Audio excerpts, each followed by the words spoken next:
ॐ अज्ञानतिमिरान्धस्य ज्ञानञ्जनशलाकया चक्षुरुन्मीलितं येन तस्मै श्रीगुरुवे नमः।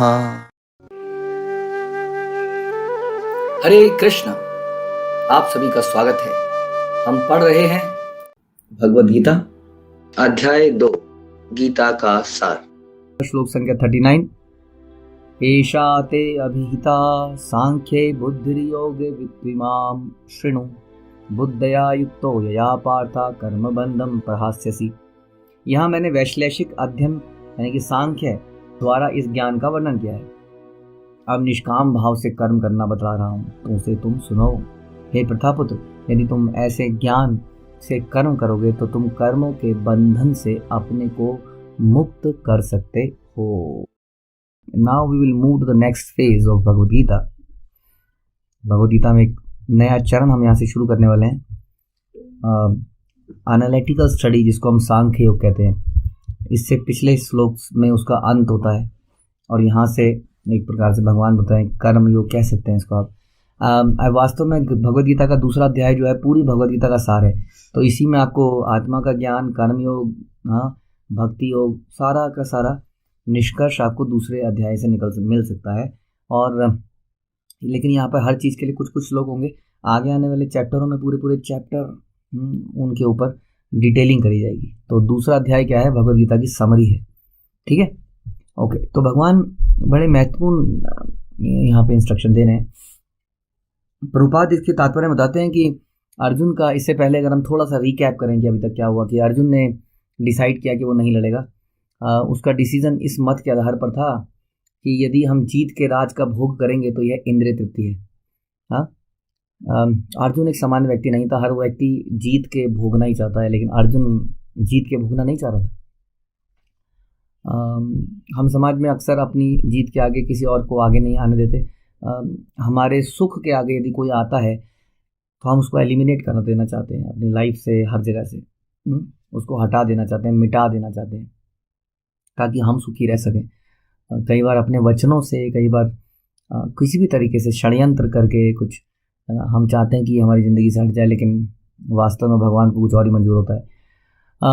तो कहने का मतलब है, जो भी संसार में जीवन जीते हैं हम लोग अपनी इंद्रिय तुष्टि के लिए, उसमें कहीं ना कहीं कुछ ना कुछ पाप हो जाता है। तो ये एक अर्जुन समझता था कि एक पाप करना है। तो अर्जुन की थिंकिंग थोड़ी डिफरेंट थी सामान्य जनता से, जो कि अपने लिए जीना ही चाहती है। Arjun was a little different thinker. तो लेकिन प्रभुपाद यहाँ पर ये खुलासा करते हैं कि अर्जुन का ये कहना कि मैं नहीं लड़ूंगा, ये भी इंद्रिय तृप्ति थी, which is a shocking news. लड़ाई ना लड़ना, लड़ाई लड़के जीतना, भोग करना तो इंद्रिय तृप्ति हो सकता है, लेकिन लड़ाई ना लड़ना भी इंद्रिय तृप्ति है, क्योंकि ये इस प्रकार की इंद्रिय तृप्ति है कि हमारी अपनी मानसिकता की इंद्रिय तृप्ति, कि जैसा मैं सोचता हूँ वो सही सोचता हूँ, ये मेरी सोच है और ये सही है, मैं अपनी सोच के हिसाब से चलना है, भी इंद्रिय तृप्ति है। गुरु शास्त्रों की आज्ञा पर चलना तपस्या है। वास्तव में तपस्या होनी नहीं चाहिए। कलयुग में यही तपस्या है। क्या? आज्ञा का पालन करना बहुत बड़ी तपस्या है। इसलिए भगवान यहाँ पे बताना चाहे, भगवान ने उसको क्लियर किया कि तुम यदि युद्ध नहीं लड़ोगे तो ये भी एक सेंस ग्रेटिफिकेशन है, मेरी आज्ञा का अवहेलना करोगे। तो इसको समझाने के लिए भगवान ने उसको समझाना शुरू किया कि तुम एक आत्मा हो, अणु आत्मा हो, भगवान का अंश हो। इस प्रकार से बताना शुरू किया। फिर भगवान ने बड़ी डिटेल में बताया कि आत्मा का स्वभाव क्या है, उसका साइज क्या है, उसका नेचर क्या है, वो कहाँ से आई है, कहाँ जाना है। इस तरह से थोड़ा सा उसको एनालिटिकल, इसको कहते हैं हम एनालिटिकल स्टडी। भगवान ने बताया आत्मा के ज्ञान के बारे में, जो कि हमने सुना। इसी को भगवान यहाँ पे कह रहे हैं कि मैंने तुम्हें अब तक वैश्लेषिक अध्ययन द्वारा इस ज्ञान का वर्णन किया है।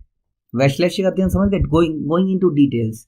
अच्छा, ओके, बाल के अग्र हिस्से के 10,000 हिस्सा है, उसके अच्छा हृदय में है, अच्छा ये कभी मरता नहीं है, अच्छा ये कभी रूप नहीं बदलता है, ये अविनाशी है, अजन्मा है। इतनी डिटेल में जाके हमने देखा कि कितनी बार भगवान ने लगभग सिमिलर श्लोकों को थोड़ा थोड़ा अलग तरीके से बताया। तो going into very detail, this is called analytical study. ठीक है। अब क्वेश्चन ये आता है कि किसी ज्ञान को लेने के बाद क्या होना चाहिए। आजकल के समाज में हम देख रहे हैं कि हमारे बच्चे बहुत सारा ज्ञान ले रहे हैं। हमने तो कभी इतना ज्ञान लिया ही नहीं था। इतना ज्ञान उनको हो चुका है किसी भी चीज़ के बारे में। मेडिसिन के बारे में, देश विदेश के बारे में, अलग अलग तरह का पहनावा, अलग अलग तरह का खाना, बोलचाल, languages, they they know a lot, बहुत ज़्यादा जानते हैं हमसे। फिर भी हम देखते हैं कि दे आर वेरी इनडिसाइसिव, वो डिसीजन नहीं ले पा रहे हैं कि उन्हें क्या करना चाहिए क्या नहीं करना चाहिए, इतनी नॉलेज लेने के बावजूद। इसलिए ऐसी नॉलेज का जिसका प्रयोग ही ना पाए। हम लोग जो बच्चों को पढ़ाते हैं लगभग 12वीं क्लास तक में भी कह सकते हैं आप, मोस्टली इसमें से बहुत सारा हिस्सा ऐसा है जो जीवन में कभी काम नहीं आता है ना। काफ़ी चीज़ें ऐसी हैं जो कभी काम में नहीं आती। तो ये जो नॉलेज है ये हमारे प्रैक्टिकली हमारे लिए यूज़ में नहीं आ रही है हमारे। हाँ, हमें भगवत धाम ले जाने के लिए तो कतई नहीं आ रही है, जो हमारा असली पर्पस होना चाहिए, है ना। नॉलेज का कुछ रिजल्ट निकलना चाहिए। तो आजकल मैं आपको ये समझाने की कोशिश कर रहा था कि आजकल नॉलेज लेना एक फैशन बन चुका है। नॉलेज के आधार पर व्यक्ति बोलना चाहता है और वो समाज में दिखाना चाहता है कि आई ऑल्सो नो। इसलिए कई लोग 1 अखबार, 2 अखबार, 3 अखबार, मैगजीन चाटना चाहते हैं। वास्तव में अखबार पढ़ने में कोई आनंद नहीं है। आप क्या सोचेंगे, क्या उसमें आनंद है? लेकिन आनंद क्या होता है जब हम 4 लोग खड़े होते हैं, उसके बीच में जब मैं बताता हूँ कि हाँ मुझे पता है, अच्छा सुनो तुम्हें नहीं पता है, मैं तुम्हें बताता हूँ, ऐसे हुआ था, ऐसे हुआ था, ऐसे हुआ था। तो ये जो टेस्ट है हम इसको लेना चाहते हैं, which is very lower taste. हम ज्ञान लेना चाहते हैं लेकिन प्रैक्टिकल लेवल पे हम कुछ नहीं करना चाहते हैं, केवल ज्ञान का बखान कर दिया इधर उधर। तो ऐसा फैशन बन गया है। इसलिए यहाँ पे ये बताने का प्रयास किया जा रहा है, भगवान द्वारा अर्जुन को विशेष एक मोड़ दिया जा रहा है कि अभी तक मैंने तुम्हें कुछ बताया, अब मैं तुम्हें बताऊंगा कि करना क्या है। संसार में बहुत सारे लोग जानते हैं, कई सारी किताबें पढ़ते हैं हम लोग, है ना। भक्ति या जिसको वो लोग भक्ति कहते हैं, देवी देवताओं की, अलग अलग व्रतों की किताबें पढ़ते हैं, लेकिन प्रैक्टिकली जीवन में उसके लिए कुछ करते नहीं है ना। करते हैं?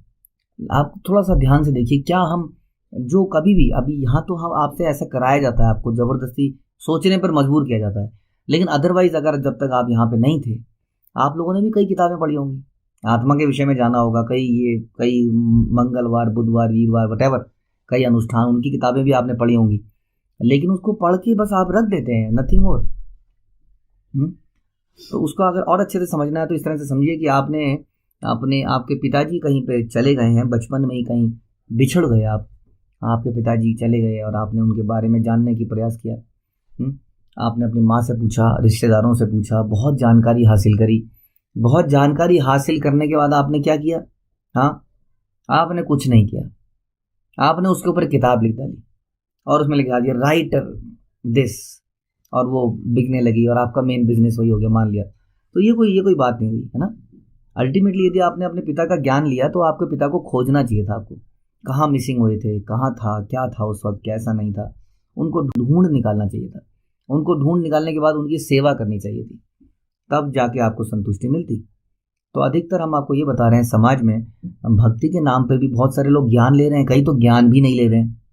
जो ज्ञान ले रहे हैं वो केवल ज्ञान ले रहे हैं, आगे कुछ नहीं कर रहे हैं। इसलिए भगवान यहाँ पे बताते हैं कि मैं तुम्हें अब क्या बताऊंगा, मैं तुम्हें निष्काम भाव से कर्म करना बताऊंगा। उसे सुनो हे पुता पुत्र, यदि तुम ऐसे ज्ञान से कर्म करोगे, ज्ञान से कर्म करोगे, दोनों चीजें बड़ी इंपॉर्टेंट है।